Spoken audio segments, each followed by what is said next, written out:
IPL 2025 అయితే ముగిసిపోయింది. అన్ని టీమ్స్‌లలో రిటైన్ చేసుకున్న ప్లేయర్స్ మరియు ఆక్షన్‌లో బై చేసిన ప్లేయర్స్‌లో ది వరస్ట్ పర్ఫార్మెన్స్ ఇచ్చిన ప్లేయర్స్ ఎవరో చూద్దాం. వీడియోలోకెళ్ళే ముందు ఛానల్‌ని ఎవరైనా కొత్తగా చూస్తుంటే వీడియోని లైక్ చేసి ఛానల్‌ని సబ్స్క్రైబ్ చేసుకోండి. నెంబర్ 5 మొహమ్మద్ షమి. మొహమ్మద్ షమి అయితే ఎస్ఆర్హెచ్ టీం 10 కోట్లు పెట్టి ఆక్షన్‌లో కొనుగోలు చేసింది. తను ఈ సీజన్లో మొత్తం 9 మ్యాచ్లు ఆడితే అందులో కేవలం 6 వికెట్లు మాత్రమే తీశాడు.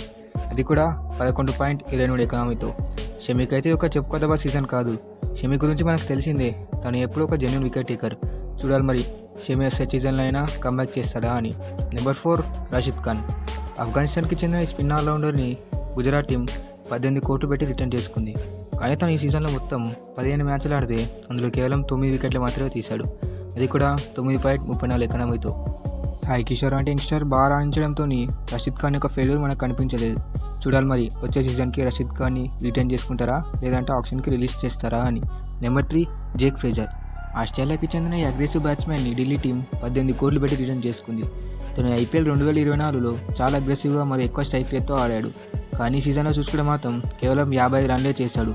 తను మొత్తం 6 మ్యాచ్లు ఆడితే అందులో కేవలం 55 రన్లే చేశాడు. అది కూడా 105 స్ట్రైక్ రేట్తో. జేక్ ఫ్రేజర్కి అయితే చెప్పుకోదగ్గ సీజన్ కాదు. నెంబర్ 2 వెంకటేశ్వర్ అయితే కేకేఆర్ టీం 23.75 కోట్లు పెట్టి రిటర్న్ చేసుకుంది. తను ఈ సీజన్లో మొత్తం 142 రన్లే స్కోర్ చేశాడు. అది కూడా 20 యావరేజ్తో. పోయినసారి డిఫెండింగ్ ఛాంపియన్స్గా నిలిచిన కేకేఆర్ టీం ఈసారి ప్లే ఆఫ్స్కి పోలేదంటే దానికి వెంకటేశ్వర్ కూడా ఇంకొక కారణమే.